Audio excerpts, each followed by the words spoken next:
Hey, what's up? My name's JM Lee, and welcome to my channel. This week, we are going to talk about the roles that you have as a self-published author. So we're going to specifically talk about self-publishing here.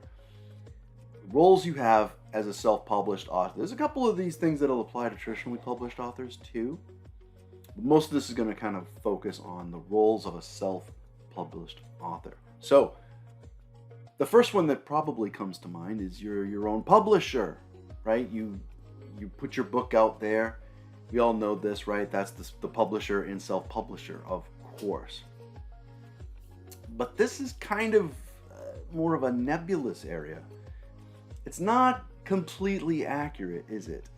Because your publisher is probably something like KDP or Ingram Spark or something like that, Drafted Digital.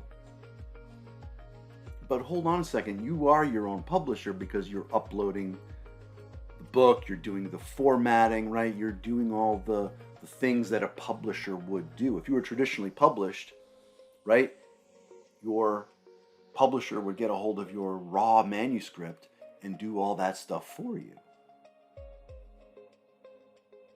So it feels kind of like semantics, doesn't it? But more accurately, I think would be that you are your own agent, right? So if you have a book, what you don't have with traditionally publishing people do have is an agent. So you're your own agent. You take yourself to a publisher like KDP and Ingram Spark. There's no approval process because you're saying, yes, I'm publishing myself. Thank you. And off you go. That's probably the first role that I think a lot of self-publishers miss, is that you are your own agent. So why is that distinction important? How does that really change what you do? Okay, you're your own agent. Hooray. I think it shifts the kind of attitude of, hey, I'm publishing myself, to I'm representing myself. And I think that's the mindset that's important here, because it doesn't just stop with the agency of getting yourself published. When you represent yourself, you realize that everything is on your shoulders. You're your own publicist. Now, I know a traditionally published entity is not going to hand over your own publicist and say, here's so-and-so, work with them, and they're going to get you all these book shows and blah, blah, blah.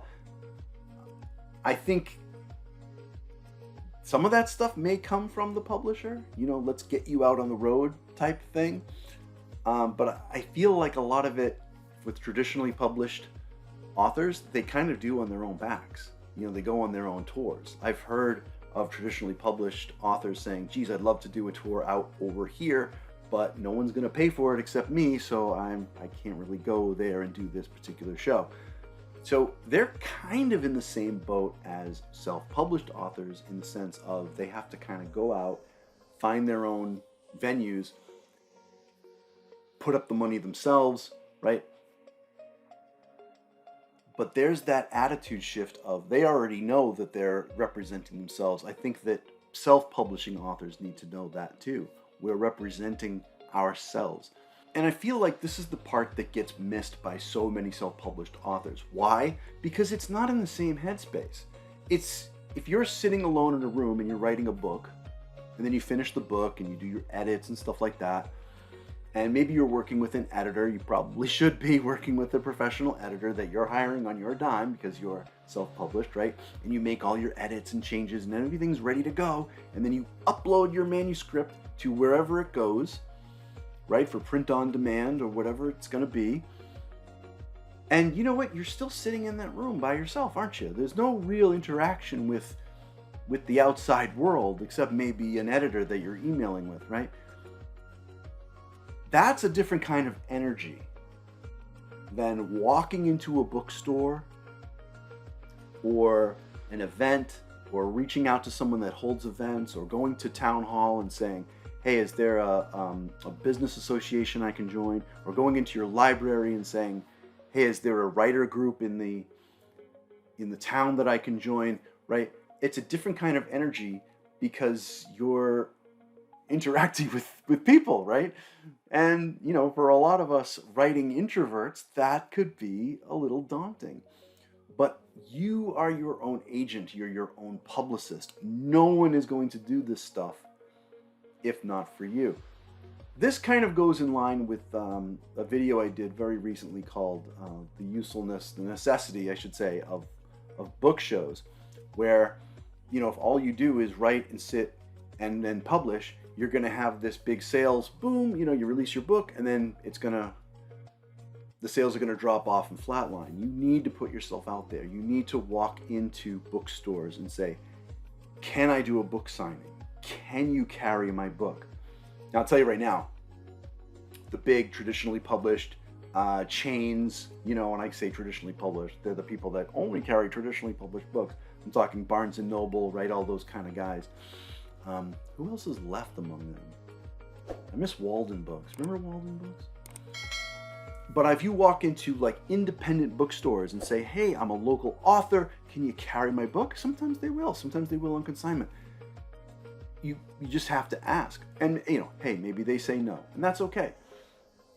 Ask about events. Can I set up a table here? Can I do a book signing? Ask about this stuff. Sometimes Barnes & Nobles will say yes to a book signing event. I've seen that for indie authors. They won't carry your book on the shelf, but as long as you have an ISBN that they can scan in and print on demand, they'll let you sell your book in their store.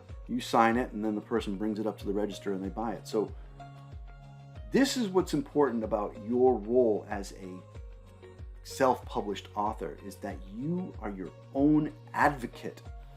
This is the piece that's missing from so many self-published authors that I talk to. They release a book, and then that's it.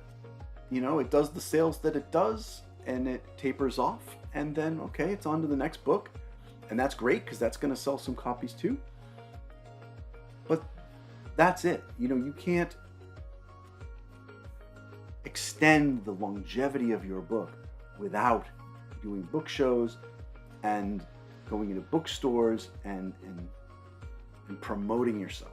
And that's really what that's about. So yes, you are your own agent. That means you represent yourself, but you represent yourself in all things. You are your own marketing team. You are your own publicist. That's the key. So get out there and good luck with it. All right, so that about wraps it up. The roles of a self-published author. Don't forget that you represent yourself. Put yourself out there. I know it's hard. It's a whole other battery of energy that you may not have. I know I have a short supply of it myself. I get burned out a lot if I'm out there being social and stuff like that. But if you're going to sell books, it's like a necessary means of survival. All right, so if you liked this video, please smush that like button. And as always, please subscribe. I post most Thursdays. I missed a few weeks out there because I went away on vacation and then I came back and I had COVID. But usually I post most Thursdays. You can also follow me on social media. I'm on a plethora of different things. The links are in the description below. I'm most active on Threads and Facebook these days. And you can check out jmchaley.com, check out my works, and check out some cool character art too. That's always fun. All right, thank you for watching. I'll see you next time.